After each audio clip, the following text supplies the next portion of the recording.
The problem with most people Okay, is that so we are on, one second, we are on page, on chapter 6, page 166 of the book. page 77 of the PDF.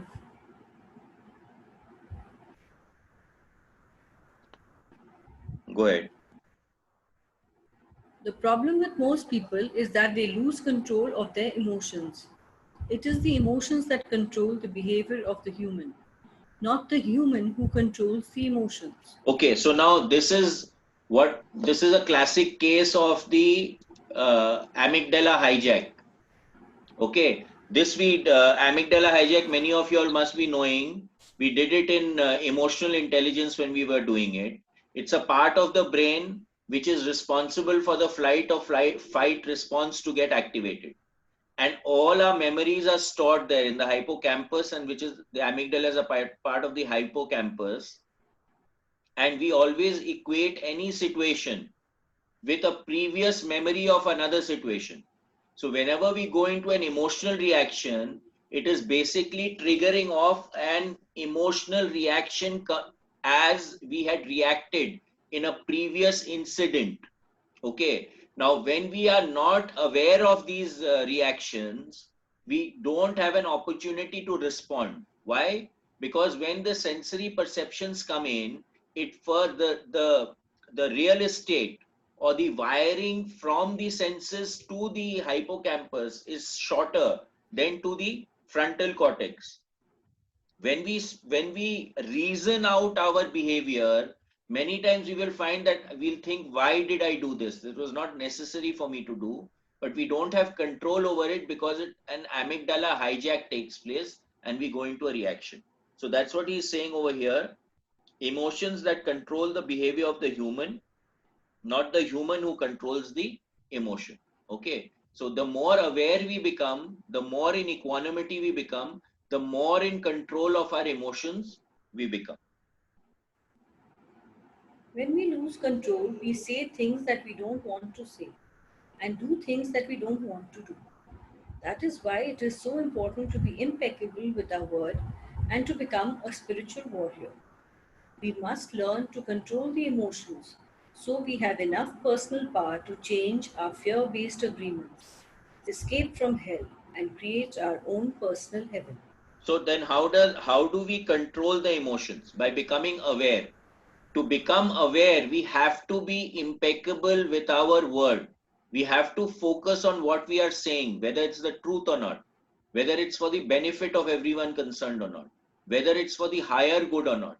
The more impeccable we are with our word, the more in control we will be of our emotions. How are we to become a warrior? There are certain characteristics of the warrior that are nearly the same around the world. The warrior has awareness. That's very important. We are aware that we are at war, and the war in our minds requires discipline. Not the discipline of a soldier, but the discipline of a warrior. Not the discipline from the outside to tell us what to do and what not to do, but the discipline to be ourselves no matter what. So, what's the distinction between a soldier and a warrior?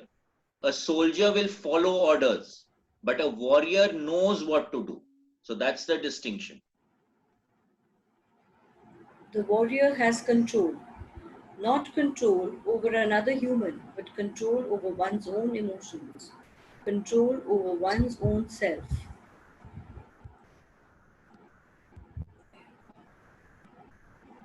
It is when we lose control that we repress the emotions, not when we are in control. The big difference between a warrior and a victim is that the victim represses and the warrior refrains. Victims repress because they are afraid to show the emotions, afraid to say what they want to say. To refrain is not the same thing as a repression. To refrain is to hold the emotions. To refrain is to hold the emotions and to express them in the right moment, not before, not later. That is why warriors are impeccable. They have complete control over their own emotions and therefore over their own behavior. Okay, so again, the point is that the warrior is more aware than the soldier. So when we are operating out of awareness, automatically we have more control over the way that we are behaving. So we shift from reaction to response.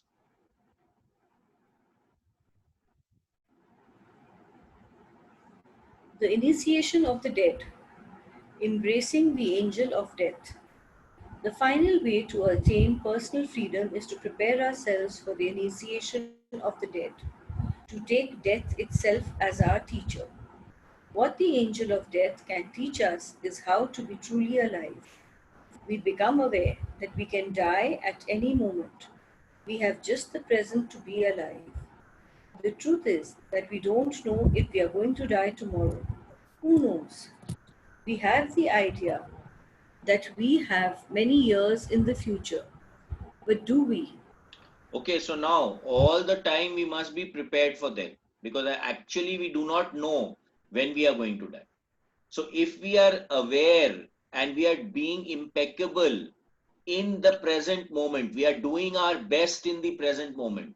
We are not making assumptions, and we are doing whatever has to happen in the present moment, then automatically we stop fearing death. What I found is with the excursion workshops and what we saw in the experiments in the solar eclipse day also, that tools like the reball, for example, it makes you breathe easier.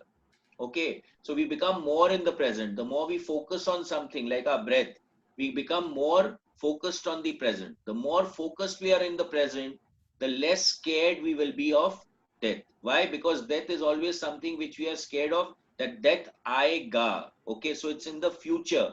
Now, if I'm in the present moment, then I don't care about the future.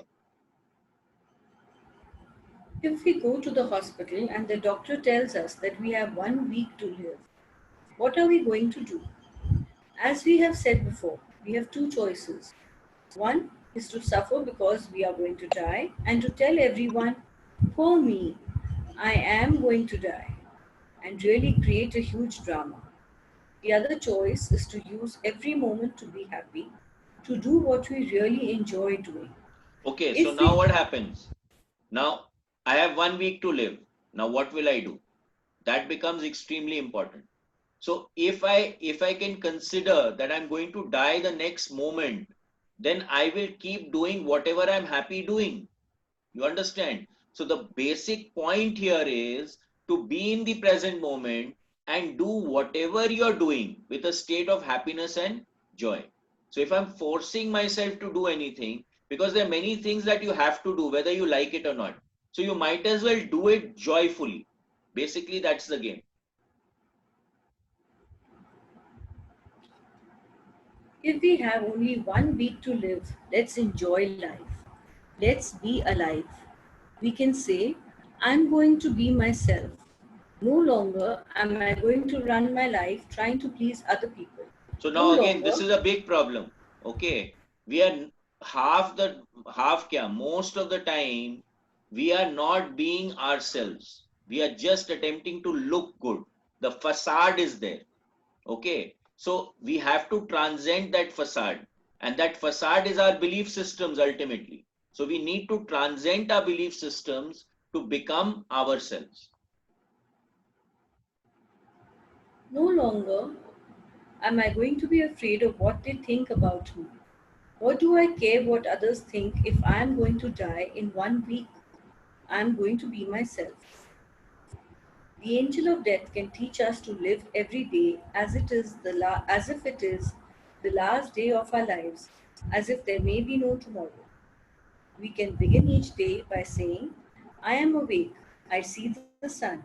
I am going to give my gratitude to the sun and to everything and everyone because I am still alive. One more day to be myself. That is the way I see life. That is what the angel of death taught me, to be completely open, to know that there is nothing to be afraid of. And of course, I treat the people I love with love, because this may be the last day that I can tell you how much I love you. I don't know if I'm going to see you again. so I don't want to fight with you. Simple. What if I had a big fight with you and I told you all those emotional poisons that I have against you and you die tomorrow? Oops. Oh my god, the judge will get me so bad and I will feel so guilty for everything that I told you. I will even feel guilty for not telling you how much I love you. The love that makes me happy is the love that I can share with you. Why do I need to deny that I love you? It is important if you love, it is not important if you love me back. I may die tomorrow or you may die tomorrow. What makes me happy now is to let you know how much I love you. You So can live again, your life this way. over here, this is very important. Why do I need to deny I love you? It is not important if you love me back. Okay. Now, most of the time, if we do something for someone, we expect something back. Now, that is a big problem. Why? Because it becomes a transaction. Now, if you're doing something because you want to do it, then you are doing it because you want to do it. That's it. Now, whether the other person responds, doesn't respond, doesn't do anything is besides the point. Because you are doing what you want to do and what makes you happy.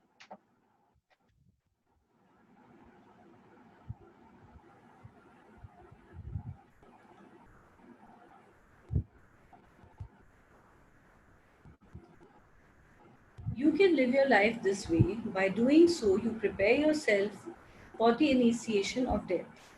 What is going to happen in the initiation of death is that the old dream that you have in your mind is going to die forever. Yes, you are going to have memories of the parasite, of the judge, the victim, and what you used to believe, but the parasite will be dead. That is what is going to die in the initiation of death, the parasite. It is not easy to go for the initiation of death because the judge and the victim will fight with everything they have. They don't want to die. And we feel we are the ones who are going to die and we are afraid of this death. So, what does the judge and the victim represent? Also, the ego. The ego wants to retain control. Okay. The moment we start transcending, then the egoisticness that we are carrying with ourselves starts to get compressed. When we live in the dream of the planet, it is as if we are dead. Whoever survives the initiation of the dead receives the most wonderful gift, the resurrection. Okay. So, now over here again, if whoever's this is a Maya Jal, okay? Everything is Maya. This is what we are learning from Gita and the Vedanta talks also. Okay, so the dream of the planet. So we are transcending the dream of the planet, which is the Maya Jal. And anyone who transcends that gets the gift of resurrection. So you have grown in information, you've grown in knowledge, you've grown in wisdom. So you can start understanding what is true and what is false. So you are resurrected with that kind of information. So anyone who's having an altered state of consciousness experience always comes back with something. Okay, the way that they view the world will automatically shift once they've gone into these altered states. To receive the resurrection is to arise from the dead, to be alive, to be ourselves again. The resurrection is to be like a child, to be wild and free, but with a difference. The difference is that we have freedom with wisdom instead of innocence. See, now this is also important. All the people, a lot of the people who've had NDE experiences, they come back and they become more childlike, or the entire focus of their life changes. They start operating more from wisdom than from innocence. So a child is innocently doing stuff. But if you can do the same stuff that a child is doing, but with wisdom, there is a total shift in the entire state of affairs. We are able to break our domestication, become free again, and heal our mind. We surrender to the angel of death.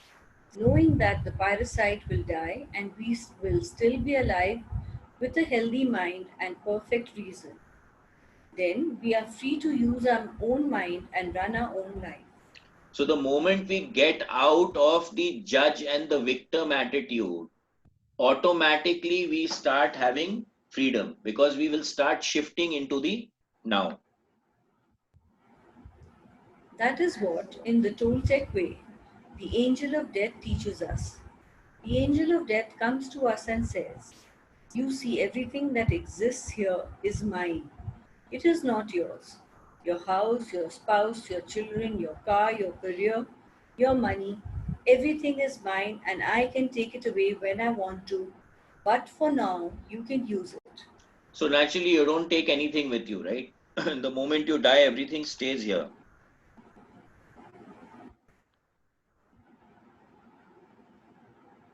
If we surrender to the angel of death, we will be happy forever and ever. Why?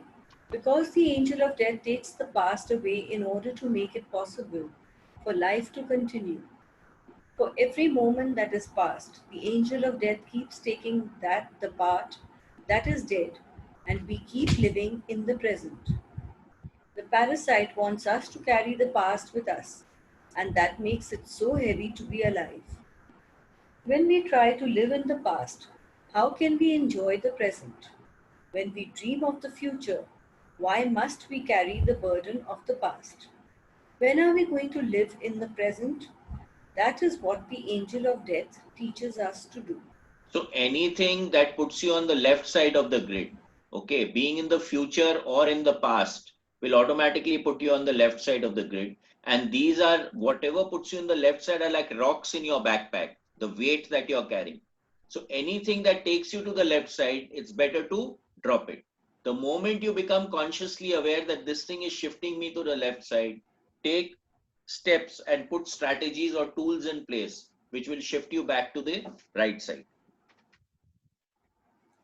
Chapter 7, The New Dream. Heaven on Earth. I want you to forget everything you have learned in your whole life. This is the beginning of a new understanding, a new dream. The dream you are living is your creation. It is your perception of reality that you can change at any time. So again, when we are looking at what is happening around us, it is totally created by our perception. Okay, something is good for someone, the same thing is bad for someone else. So now, if we change our perception, the entire game can be changed. So it's all a matter of how we are perceiving a particular situation or a particular scenario. You have the power to create hell, and you have the power to create heaven. So how is Why? that? How do we have the power to create hell and how do we have the power to create heaven? Because we have control over our perception. Now, one thing may seem like hell because of a certain attitude. The same thing may seem like heaven because I have shifted my perspective or shifted my attitude. Why not dream a different dream? Why not use your mind, your imagination, and your emotions to dream heaven? Just use your imagination, and a tremendous thing will happen. Imagine that you have the ability to see the world with different eyes whenever you choose. Each time you open your eyes, you see the world around you in a different way. Just use your imagination, and a tremendous thing will happen. Imagine that you have the ability to see the world with different eyes whenever you choose. Each time you open your eyes, you see the world around you in a different way. Close your eyes now and then open them and look outside. Okay, so the moment you decide to change your perspective, everything shifts and changes. What you will see is love coming out of the trees, love coming out of the sky, love coming out of the light. You will perceive love from everything around you. This is the state of bliss. You perceive love directly from everything including yourself and other humans. Even when humans are sad or angry, behind these feelings you can see that they are also sending love. So ultimately we are Prem Sarup. Okay. Why? Because we are the image of the God. We are part of that Godhead. The Godhead is always representing love. So we actually represent love. And everything around us is a part of that. So everything actually is emitting love. The only thing is our perception about what is being emitted is what shifts reality for us.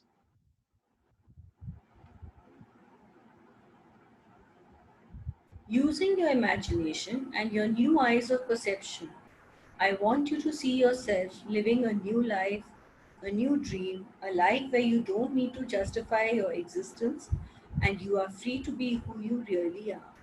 So now, this again, when we are doing these exercises of programming, so we are going in programming. There are four aspects. It has to be present tense.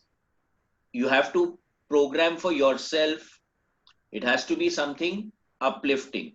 Okay, and you set an encoding. You let it out into the universe. So again, over here, what it's saying is that you have new eyes of perception and you can create the new dream that you want to dream and allow yourself to be what you truly are. So make things easy for yourself to be able to be who you are. So you stop the acting and you drop the facade. Bhaiya, can you repeat those 4 steps, please? So it is, you have to program as if it is already happening. When you are in that altered state, you program that it is already happening. Okay. So let us say you want to give a speech to 1,000 people. So you have to in your mind create a scenario where you're standing in front of 1,000 people and giving the speech.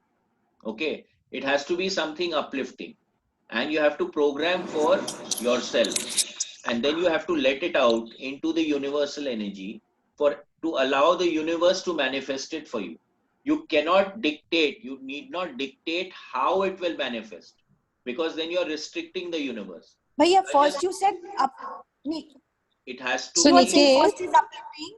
Niket, you Yes. have this in the freeze frame, na? In the inner balance, there is one exercise which we Yeah, do. in the freeze frame also it is there. It Yeah, is there yeah, in the patterning exercises also that we exactly. do. So basically you have to First you program. are programming, Bhaiya. Yeah, First. first you're Second is programming uplifting. whatever you want to Huh. manifest. You have to think it is Yeah. already happening. So in the Okay. present moment, Okay. okay, it Okay. has to be uplifting, something positive. Okay. Okay, Yeah. then you program for yourself. You can't program for anyone Okay. else. Okay, Huh. because you can only Okay. imagine what you are going to be doing. So Okay. you have to program for yourself, and Okay. you have to throw it out into the universal field. Allow the universe to manifest it the way it wants to manifest it. You need not Okay. dictate how it will happen. And then according to me, we should always add the caveat, this or better, because the universe may want to give you something better. So why restrict the universe? Okay.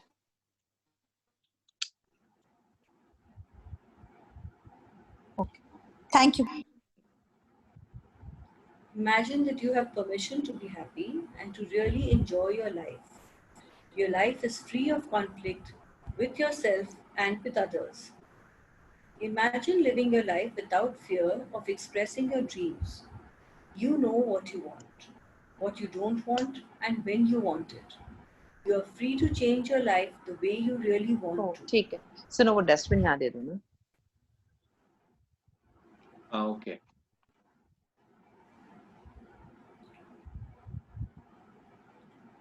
Shivangla, go ahead. You know what you want, what you don't want, and when you want it. You are free to change your life the way you really want to. You are not afraid to ask for what you need or say yes or no to anything or anyone. Imagine living your life without the fear of being judged by others. You no longer rule your behavior according to what others may think about you. You are no longer responsible for anyone's opinion. You have no need to control anyone, and no one controls you either. So again, both these paragraphs, if you're living by the four S's, okay, then automatically you're propelling yourself to a higher good, number one. You're making life easy for yourself, and you're living in the moment. You're living in spontaneity. Spontaneity. Spontaneity. Okay, so why? Because the first one, it has come itself. The first S means it has come itself into your life. So it is spontaneous. Okay, you're not creating it. So you're living in the moment. Number two, it is easy for you to do. So automatically you're feeling relaxed. Okay. The third, it is for the higher good. Okay, Shresht. And fourth, you are accepting whatever is happening. So automatically you'll find that you're living in the moment, you're living spontaneously, and whatever is happening around you is easy and comfortable for you to do. There is no resistance left. So the moment you start doing that, then there is no fear. You're not worried about the judgment of others. You're doing whatever is coming up. So there is no question of argument, no question of discussion. It's happening, it's happening. Matter is over. So life becomes happy and life becomes easy.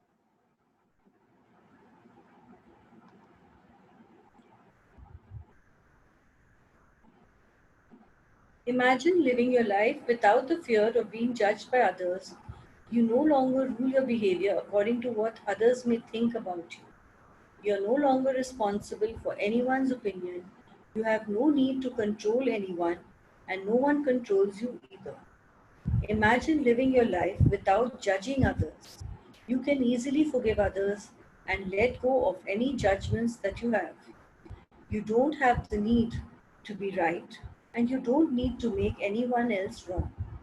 You respect yourself and everyone else, and they respect you in return. Imagine living without the fear of loving and not being loved. You are no longer afraid to be rejected, and you don't have the need to be accepted. You can say, I love you with no shame or justification. You can walk in the world with your heart completely open and not be afraid to be hurt. So if you're living in the moment, and then you will live life fearlessly. You're accepting whatever the universe is throwing at you, and you're doing it with an open heart and absolutely doing your best. Then automatically what happens is things will start to flow. Again, if we are impeccable with our word, we are not taking things personally, we are not making assumptions, and we are doing our best. Okay, so the four tenets here again have to be met. So we've got four S's, we've got these four other tenets. If all eight are working for you, you don't have to look back. It is a very simple. Imagine living your life without being afraid to take a risk and to explore life. You are not afraid to lose anything. You are not afraid to be alive in the world, and you are not afraid to die. Imagine that you love yourself just the way you are. You love your body just the way it is, and you love your emotions just the way they are. You know that you are perfect just as you are. So again, acceptance. Okay, the fourth tenet. You accept what you are. We are not making assumptions as to what should be. You understand? And we are totally in the now. The moment that happens, then you're not afraid of death and you live life fully. The reason I ask you to imagine these things is because they are all entirely possible. You can live in the state of grace, the state of bliss, the dream of heaven. But in order to experience this dream, you must first understand what it is. Only love has the ability to put you in that state of bliss. Being in bliss is like being in love. Being in love is like being in bliss. You are floating in the clouds. You're perceiving love wherever you go. It is entirely possible to live this way all the time. It is possible because the others have done it and they are no different from you. They live in bliss bliss because they have changed their agreements and are dreaming a different dream. So what is happening? The moment you are shifting into the right side of the grid, you're following all these tenets, then life automatically gets filled with love because you will care for everyone. Everyone is you and you are everyone. So you're not going to hurt anyone. Okay. You're not going to take things personally. You're going to allow things to happen rather than force them to happen. So you are leaving control, but you are in control. You understand? So it's a dichotomy here where when you start leaving the control, you actually get more control. Once you feel what it means to live in a state of bliss, you will love it. You will know that heaven on earth is truth, that heaven truly exists. Once you know that heaven exists, once you know it is possible to stay there, it's up to you to make the effort to do it. 2000 years ago, Jesus told us about the kingdom of heaven, the kingdom of love, but hardly anyone was ready to hear this. They said, "What are you talking about? My heart is empty. I don't feel the love that you are talking about. I don't feel the peace that you have. You don't have to do this. Just imagine that his message of love is possible and you will find that it is yours." The world is very beautiful and very wonderful. Life can be very easy when love is your way of life. You can be loving all the time. This is your choice. You may not have a reason to love, but you can love because to love makes you so happy. Love in action only produces happiness. Love will give you inner peace. It will change your perception of everything. You can see everything with the eyes of love. You can be aware that there is love all around you. When you live this way, there is no longer a fog in your mind. The mitote has gone on a permanent vacation. This is what humans have been seeking for centuries. For thousands of years, we have been searching for happiness. Happiness is the lost paradise. Humans have worked so hard to reach this point, and this is part of the evolution of the mind. This is the future of humanity. Okay, so love in action produces happiness.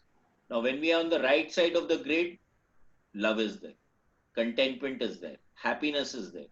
Everything is there on the right side of the grid. But most of the time, when we start observing, in the beginning, we'll find most of the time we are sitting in the left side of the grid. This way of life is possible and it's in your own hands. Moses called it the promised land, Buddha called it nirvana, Jesus called it heaven, and the Toltecs call it a new dream. Unfortunately, your identity is mixed with the dream of the planet. All of your beliefs and agreements are there in the fog. You feel the presence of the parasite and believe it is you. This makes it difficult to let go, to release the parasite and create the space to experience love. You are attached to the judge, attached to the victim. Suffering makes you feel safe because you know it so well. So anything that is unknown makes it difficult for us to experience. Okay. So the idea here is that we have to venture out into the unknown. When we venture out into the unknown, that's when we create wisdom, we create more experiences. And when will you venture out into the unknown? When you live in the moment, when you are spontaneous. Whatever comes up, you're willing to do it. Okay. And if you're not doing that, then you're either in the past or apprehensive about the future. And that makes you unhappy. And that is what creates suffering for us. But there is really no reason to suffer. The only reason you suffer is because you choose to suffer. If you look at your life, you will find many excuses to suffer, but a good reason to suffer you will not find. The same is true for happiness. The only reason you are happy is because you choose to be happy. Happiness is a choice, and so so is suffering. So this is so profound. Your state of mind or the way that you're perceiving something will make you happy or it can make you sad. So if you can twist and fine tune your perception, then automatically you can find happiness and satisfaction in everything that is there. And if you tweak it the other way, you can find sadness and irritability or frustration in anything that is happening around you. Maybe we cannot escape from the destiny of the human, but we have a choice to suffer our destiny or to enjoy our destiny, to suffer or to love and be happy, to live in hell or to live in heaven. My choice is to live in heaven. What is yours? So now we have to make that choice. No one else can make that choice for us. But the point is that when we operate from wisdom, when we operate from knowledge, we operate from experiential experience of that wisdom, that is when we can shift. And when we shift our state of consciousness, that is when we will be happy and not before. Prayers. Please take a moment to close your eyes, open your heart, and feel all the love that comes from your heart. I want you to join with my words in your mind and in your heart to feel a very strong connection of love.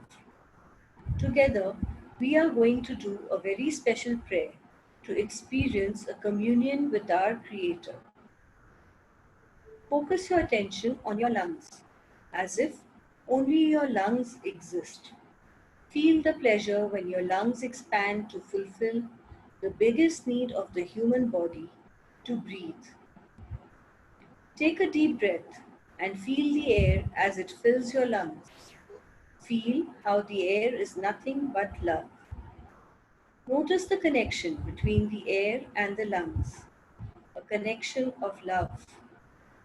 Expand your lungs with air until your body has the need to expel that air. And then exhale and feel the pleasure again. Because when we fulfill any need of the human body, it gives us pleasure. To breathe gives us much pleasure. Just to breathe is enough for us to always be happy, to enjoy life. Just to be alive is enough. Feel the pleasure to be alive, the pleasure of the feeling of love. So just to breathe is enough for us to always be happy. Most of the time we are not consciously breathing. And in all cultures, there's a lot of stress on the breath. Why? Because the moment we start focusing our attention on the breath, we can actually start centralizing. This is the basic first starting point of the heart math process also. It's the starting point of pranayam. It's a starting point of breath work. So the more attention we can pay, see again, the mind can only do one thing at a time. It cannot do two things. So if I'm focusing on my breathing in and I'm breathing out, then it is very difficult for us to focus anywhere else. So the monkey mind starts to stabilize. That's why in all meditative practices, you will find they will tell you, start breathing deep. Focus your attention on the breath.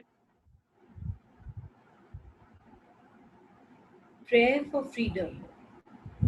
Today, Creator of the universe, we ask that you come to us and share with us a strong communion of love.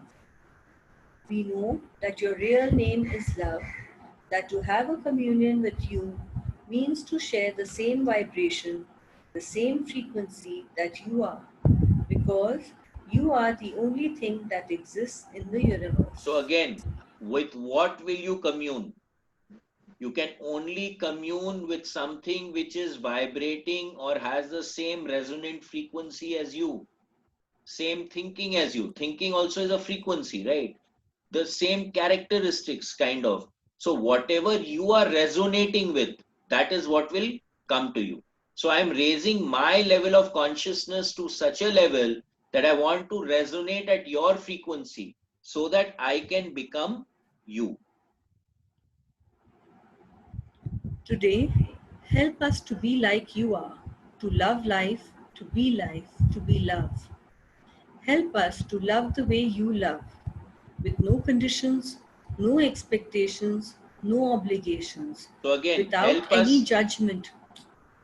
help us to be like you are, the way you are, with no conditions and expectations, no obligations and any judgment. So no conditions, no expectations, no obligation means that we are stepping out of a transaction. We are not making any transaction here. We are just being love. Help us to love and accept ourselves without any judgment, because when we judge ourselves, we find ourselves guilty and we need to be punished. So now, who's our biggest critic? We ourselves. And we are constantly judging ourselves. And then when we judge ourselves, because we are the judge, we are constantly finding ourselves guilty. And when you are guilty, what happens? You punish yourself. Okay, so the idea is to step out of judgment. So start being in the moment and then do your best in that moment. Okay, but truly do your best. If there is a lacuna in your best and you're not operating from a higher state of consciousness, then you're going to create a problem for yourself.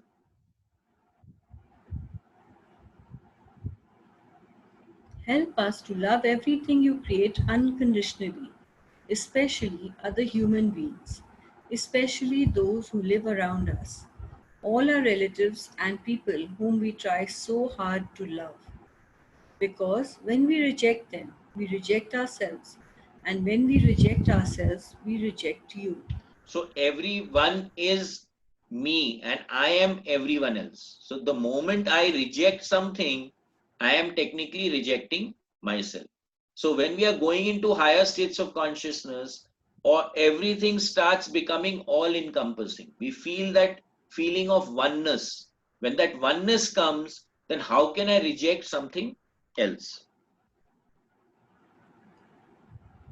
Help us to love others just the way they are with no conditions. Help us to accept them the way they are without judgment. Because if we judge them, we find them guilty, we blame them, and we have the need to punish them. So whenever we judge, they will be guilty. Okay, so that's very simple. Today, clean our hearts of any emotional poison that we have, free our minds from any judgment, so that we can live in complete peace and complete love. So whenever we are in Today, judgment, we cannot live in peace and harmony. It is not possible because we are creating a distinction. When we live in peace and harmony, then there is oneness. And when we are judging, then there is an issue. today, clean our hearts of any emotional poison that we have, free our minds from any judgment so that we can live in complete peace and complete love. Today is a very special day. Today we open our hearts to love again so that we can tell each other, I love you without any fear and really mean it. Today we offer ourselves to you. Come to us. Use our voices, use our eyes, use our hands, and use our hearts to share ourselves in a communion of love with everyone. Today, Creator, help us to be just like you are. Thank you for everything that we received this day, especially for the freedom to be who we really are. So Amen. gratitude is extremely important. Whenever we are shifting into a higher state of consciousness, gratitude has to start coming into the picture.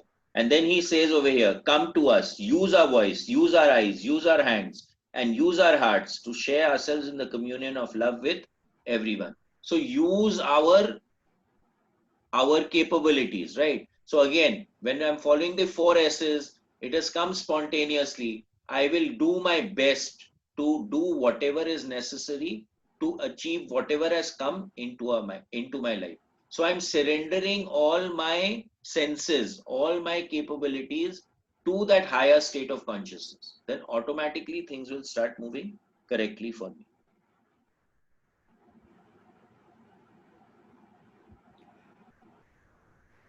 Prayer for love.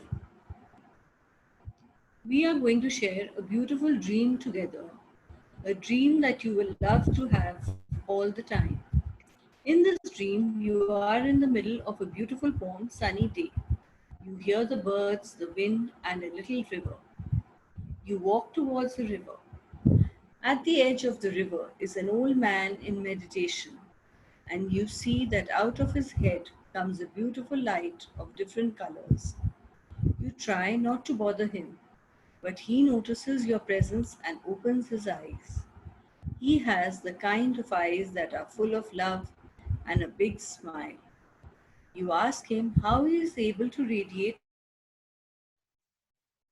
love. You ask him if he can teach you to do what he is doing. He replies that many, many years ago, he asked the same question of his teacher. So again, we all have a multicolored aura, right? We are constantly radiating light. We are constantly radiating biophotons. And this is all multicolored. This is not monochrome. They did experiments where they put a person into a very, very dark room. There was no light in that, and they had a very sensitive sensor which could sense light.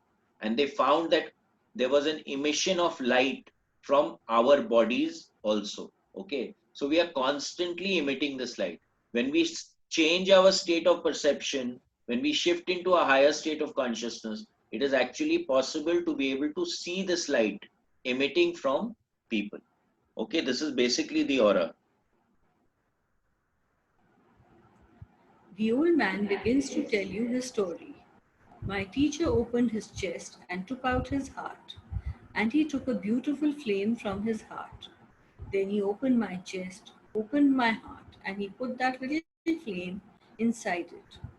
He put my heart back in my chest, and as soon as my heart was inside me, I felt intense love because the flame he put in my heart was his own love. So this is like Shaktipat, transference of energy and attitude to another person. A state of consciousness shift happens when this takes place. That flame grew in my heart and became a big, big fire. A fire that doesn't burn but purifies everything that it touches. And that fire touched each one of the cells of my body, and the cells of my body loved me back. I became one with my body, but my love grew even more. That fire touched every emotion of my mind, and all the emotions transformed into a strong and intense love. And I loved myself completely and unconditionally.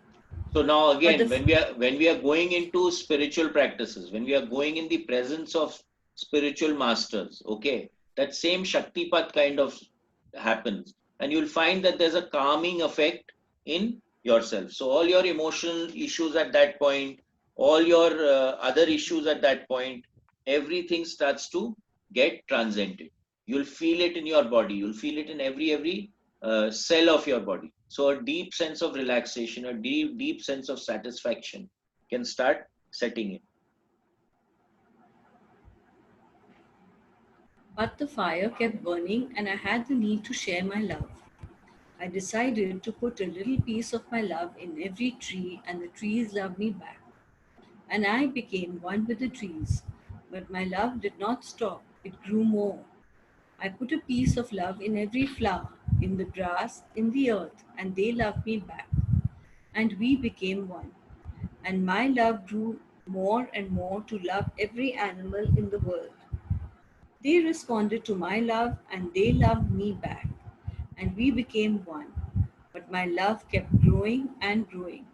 Okay, so again, when we are looking at Celestine prophecies, that experiment that they were doing in the lawn over there, where one person was sending love to someone and that person was responding with love. Okay, so you were not going into the control drama game where you were trying to suck energy out of the other person, but here you were giving and the other person was giving back. So the love kept growing, the love kept growing. In Robert Monroe's book, I think in Far Journeys, he talks about Losh. Loshi said that that is what we are here for, to create Losh. And Losh is created when we are letting out positive emotions, when we are letting out love. That is when Losh gets created.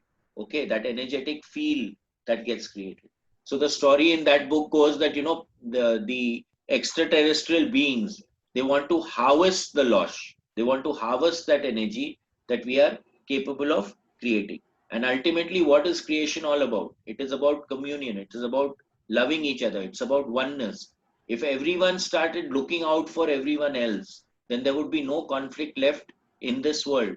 I keep repeating the story of Robert Holberg, where he said that in South America, this village was there where everyone was in F12 state, and there was no crime, there was no fighting, everyone lived in harmony, there was total peace, no arguments, no distinctions. All the children were brought up together, there was no issue. In fact, the houses did not even have doors. So, if I can operate in a state of higher consciousness, then I let go of fear, I let go of guilt, I let go of frustration, I keep doing my best all the time. I don't take things personally. I'm impeccable with my word. Okay. And I don't make any assumptions. If there's anything, I go and clarify it. So what happens? We start living in bliss. We start shifting our state and create happiness in our life. I put a piece of my love in every crystal, in every stone in the ground, in the dirt, in the metals, and they love me back. And I became one with the earth. Okay, so And then now I, I can love everything. Okay, we've discussed this secret life of inanimate objects. Everything has life, and if I can shower love on everything around me, then automatically that love will shower back on me. If I am in resistance, I am not seeing the higher purpose of what is happening, then I am putting myself into a depleting state of consciousness. It's very simple. In one of the talks of Brian Daly, he showed one video where there was one gentleman who was actually just blessing the earth, and immediately the entire atmosphere sparked with energy. Okay, so if one person blessing the earth can discharge such a powerful field of energy, just imagine if many people start connecting to give, to create peace and harmony somewhere, what is the effect that it can create? These experiments were done by the Maheshwari Yogi, the TM people, where they found that actually crime rates dropped, etc. Less accidents took place, people got better much quicker.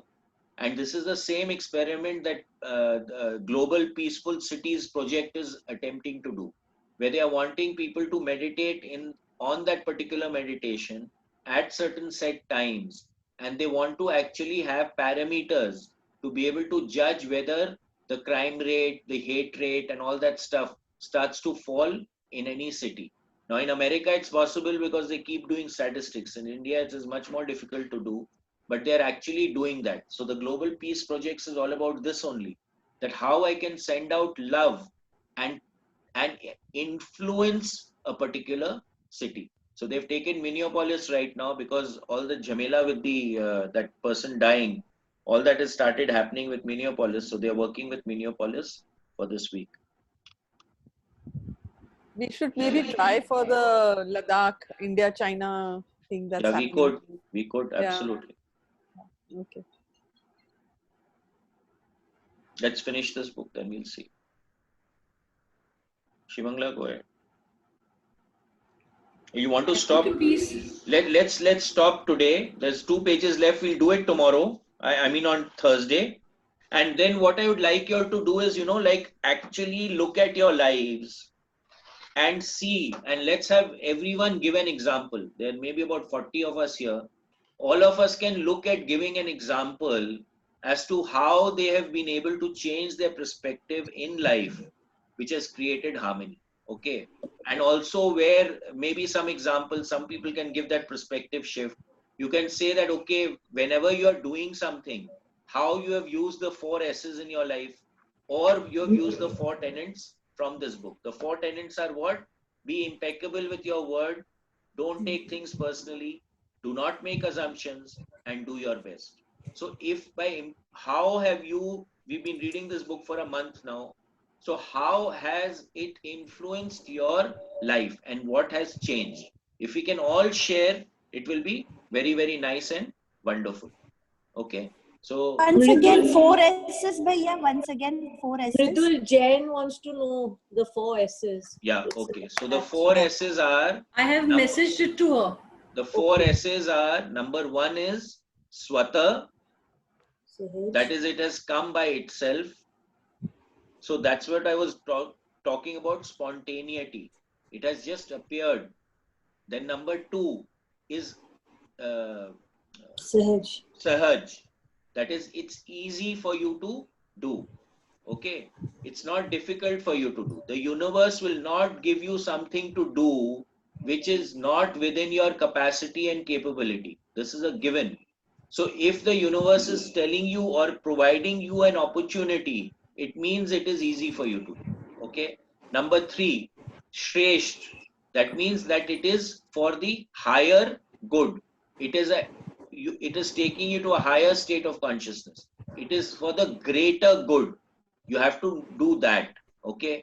Number 4, it is I mean, you have to accept it. So swikar. So number 1, again I'm repeating, number 1 is Swata, number 2 is Sahaj, number 3 is Shresht, Shresht number and 4 Swika. is Sahaj and Swikar. Swikar. Okay, so the 4 tenets. Thank you. The 4 tenets of the 4 agreements: be impeccable with your word, do not make assumptions, do not take things personally, and do your best. Okay, and we have the right side and the left side of the grid. So we've got 3 processes in which to witness what we are going through and what we are doing in our lives. If we can start observing them, then automatically we start creating harmony in our lives. Okay, so on Thursday, let us talk about this. We'll finish the last 2 pages and then we will talk about this. Niket, it is Swata, Sahej, Shresht or Swikar, na? Swikar, yeah. Okay, thanks. Okay. We will have meditation, Bhaiya, today? Yes, meditation is on today. Chaliye. Okay, so see you 3:45? all. 3:45. 3:45. 3:45. Okay. See Okay. you all. Ram. Ram. See you all Thank you, from India. Shimangla.